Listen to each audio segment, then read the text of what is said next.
Samantala na ipamahagi na sa pangunguna ni Pangulong Ferdinand R. Marcos Jr. ang mahigit 1,000 pabahay sa San Pablo, Laguna. Para yan sa mga pamilyang apektado ng South Long Haul ng PNR. Si Gab Villegas sa detalye.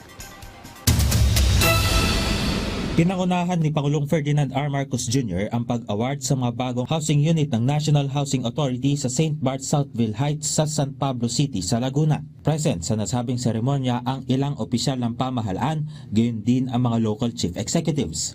Aabot sa 1,999 na mga housing units ang ipagkakaloob sa mga benepisyaryo na maaapektuhan ng pagtatayo ng segment 2 to 7 ng South Long Haul Project ng Philippine National Railways. Nasa 800 pamilya ang unang nabiyayaan ng mga units ngayong araw. Ang bawat housing unit dito sa St. Bart Southville Heights sa San Pablo, Laguna ay may lot area na 40.5 square meters at floor area na 27.5 square meters. Tara, silipin natin kung ano nasa loob ng bahay. Bawat bahay ay mayroong living at dining area, mayroon ring 2 bedroom, at syempre, hindi mawawala dyan ang kusina at banyo. Magtatayo rin ng mga amenities sa loob ng komunidad tulad ng covered court, pamilihan, daycare center, health center at tricycle terminal. Sinabi ng Pangulo na ang nasabing housing project ay bahagi ng mas malawak na proyekto ng pamahalaan na magtayo ng tahanan para sa bawat pamilyang Pilipino. Masaya natin pinagdiriwang na may mas ligtas, mas maayos na tahanan na meron kayong mauuwian na. Ito po ang ating layunin. Kasabay ng pagpapaunlad natin sa infrastruktura ay ang pagginhawa ng buhay ng ating mga kababayan. Walang iniiwan, walang sinasantabi at walang pinababayaan.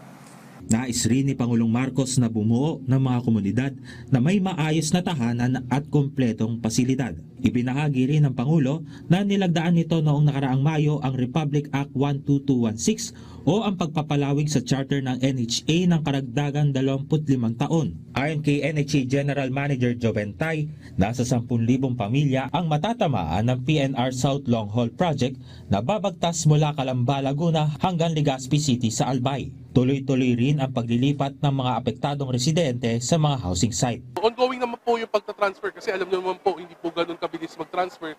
Especially yung mga pamilya po doon, may mga anak rin po sila na tumitira. So normally po marami po nagka-transfer niyan after the school year. Ayon kay GM Tay, ang St. Bart's housing site ay ang kauna-unahang na-turnover ng NHA para sa nasabing proyekto.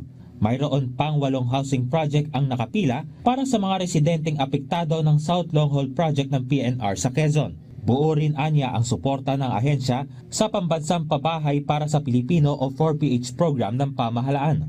Para naman kay San Pablo City Mayor Naji Gapangada, malaking tulong ang pabahay para mabawasan ang mga informal settlers sa kanilang lungsod kung saan nasa 7,000 pamilya ang wala pa ring sariling tahanan. Meron na po kaming in-identify na ilang lote ng city government that we will allot for housing po para magkaroon pa ng mga tahanan yung marami pang walang tahanan dito sa atin.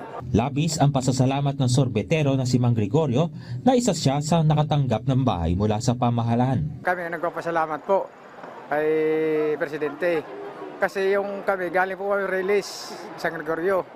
Dito po kami dinala. Kaya kami nagpapasalamat kay Presidente. Masaya rin ang isa pang benepisyaryo na si Renalyn. Hindi na anya sila mag-aalala sa pagtira sa tabi ng Riles. Masaya po kasi magkakaroon na kami ng sarili naming bahay na hulugan. May pakiusap naman ang Pangulo sa mga bagong homeowners. Kaya ang pakiusap na lang sa inyo, alagaan naman ninyo ang mga tahanang ito at mahalin ninyo ang inyong komunidad. Magtulungan at pairalin ang malasakit sa bawat isa. Panatilihing malinis, ligtas at maayos ang St. Bart's. Patunayan ninyo na kayo ay ang mga bagong Pilipino. Pilipinong disiplinado, mahusay at may pagmamahal sa bayan. Gab Villegas para sa Pambansang TV sa Bagong Pilipinas.